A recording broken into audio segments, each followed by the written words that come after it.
విజయనగరం జిల్లా బొబ్బిలి నియోజకవర్గం బాడంగి మండలంలో నిర్వహించిన పబ్లిక్ మీటింగ్ లో ప్రసంగిస్తున్న నారా లోకేష్ బాబు మన జెడ్పీటీ అభ్యర్థిగా పోటీ చేశారు. జడ్జీప్రకాష్ గారి టైంలో ఎక్స్-ఎంపీపీ చేశారు.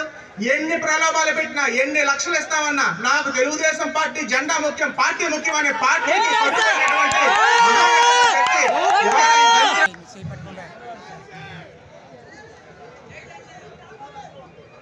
పొలాలు టెంట్ హౌస్లో పొలాలు ఇల్లు కట్టుకున్నాయి ఆయన.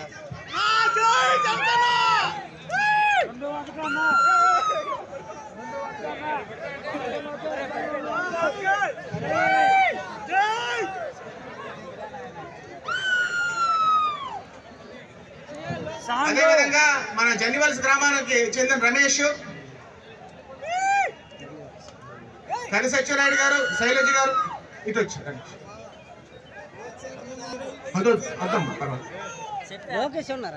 వీళ్ళందరికీ కుటుంబ సభ్యులకి కార్యకర్తలకి పేరు పేరున ప్రతి ఒక్కరికి నా హృదయపూర్వక నమస్కారాలు కృతజ్ఞతలు తెలియజేసుకుంటూ సెలవు తీసుకుంటున్నాం. జై తెలుగుదేశం.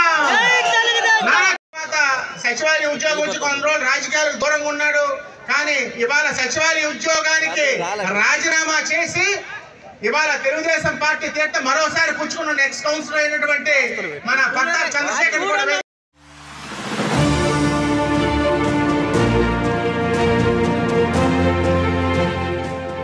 పౌరశాల గడ్డ బొబ్బిలి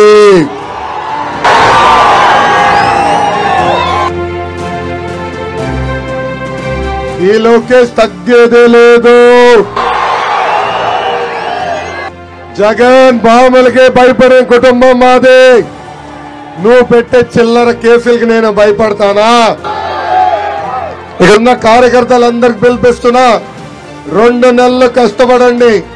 ఏ అధికారులు చట్టాన్ని ఉల్లంఘించి మన ఇబ్బంది పెట్టారో, ఏ వైకాపా నాయకులైతే చట్టాన్ని చుట్టంగా మార్చుకుని మన ఇబ్బంది పెట్టారో వాళ్ళందరి పేర్లు ఈ ఎర్ర బుక్ లో ఉన్నాయి.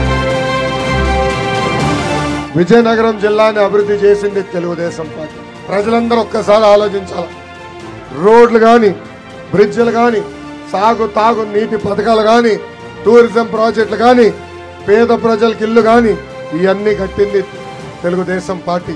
ఆనాడు భోగాపురం ఎయిర్పోర్ట్ కట్టేదానికి అవసరమైన భూములు కూడా సేకరించిన పార్టీ తెలుగుదేశం పార్టీ. ఇంకా విశాఖ ఉక్కు అంటే ఆంధ్రుల హక్కు. ఆనాడు పెద్దవాళ్ళు పోరాడి విశాఖపట్నానికి ఉక్కు ఫ్యాక్టరీ తీసుకొచ్చారు. ఈ రోజు ఈ జగన్ ప్రైవేట్ కంపెనీలతో ఒప్పందం కుదుర్చుకుని ఆ సంస్థని ప్రైవేటీకరణ చేసేందుకు ప్రయత్నిస్తున్నారు. ఉత్తరాంధ్రకు నేను హామీ ఇస్తున్నా, 2 నెలల్లో తెలుగుదేశం జనసేన ప్రభుత్వం వస్తుంది. ఆ ఉక్కు ఫ్యాక్టరీ ప్రైవేటీకరణ జరగకుండా చేసే బాధ్యత నేను తీసుకుంటాను.